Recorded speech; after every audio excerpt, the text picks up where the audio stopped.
Praise the lord. ದೇವರ ಪರಿಶುದ್ಧ ನಾಮಕ್ಕೆ ಸ್ತೋತ್ರವಾಗಲಿ. ಪ್ರೀತಿ ದೇವರ ಮಕ್ಕಳೇ, ಕೀರ್ತನೆಗಳು 27ನೇ ಅಧ್ಯಾಯ 10ನೇ ವಚನವನ್ನು ಇವತ್ತು ನಾವು ನೋಡಿಕೊಳ್ಳುವುದಾದರೆ, ತಂದೆ ತಾಯಿಗಳು ನನ್ನನ್ನು ತೊರೆದು ಬಿಟ್ಟರೇನು, ಯೆಹೋವನು ನನ್ನನ್ನು ಸೇರಿಸಿಕೊಳ್ಳುವನೆಂಬುದಾಗಿ. ತಂದೆ ತಾಯಿಗಳೇ ನಿಮ್ಮನ್ನು ಕೈ ಬಿಡ್ತಾರೆ, ಬಂಧು ಬಳದವರೇ ಕೈ ಬಿಡ್ತಾರೆ, ಅಣ್ಣ ತಮ್ಮಂದಿರೇ ಕೈ ಬಿಡ್ತಾರೆ, ನಿನ್ನ ಸ್ನೇಹಿತರ ಕೈ ಬಿಡ್ತಾರೆ.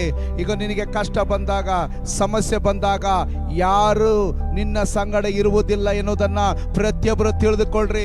ಈಗ ನಿನ್ನನ್ನು, ಈಗ ಕೈ ಬಿಡಲ್ಪಟ್ಟಂತ ನಿನ್ನನ್ನು, ತಂದೆ ತಾಯಿ ಬಂಧು ಬಳಗ ಎಲ್ಲರೂ ಕೈ ಬಿಡಲ್ಪಟ್ಟಂತ ನಿನ್ನನ್ನು ಈಗ ಯೇಸು ಹೇಳ್ತಾರೆ, ನಾನು ನಿನ್ನನ್ನು ಕೈ ಹಿಡಿದು ನಡೆಸಿ ಆಶೀರ್ವದಿಸಿ ಎಂಬುದಾಗಿ ದೇವರು ಹೇಳ್ತಾ ಇದ್ದಾರೆ. ಈಗ ಪ್ರೀತಿಯ ಮಗನೇ, ಪ್ರೀತಿಯ ಮಗಳೇ, ಕೈ ಬಿಡಲ್ಪಟ್ಟಿದೆಯೋ, ಈಗ ತಳ್ಳಲ್ಪಟ್ಟಿದೆಯೋ, ಲೋಕದ ಜನರಿಂದ ಮೋಸ ಹೋಗಿದೆಯೋ, ಅದು ದೇವರು ಹೇಳ್ತಾರೆ, ನಾನು ನಿನ್ನನ್ನು ಸೇರಿಸಿಕೊಳ್ಳುತ್ತೇನೆ.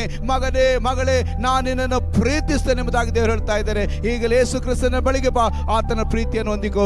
ದೇವರು ನಿನ್ನನ್ನು ಆಶೀರ್ವದಿಸಲಿ.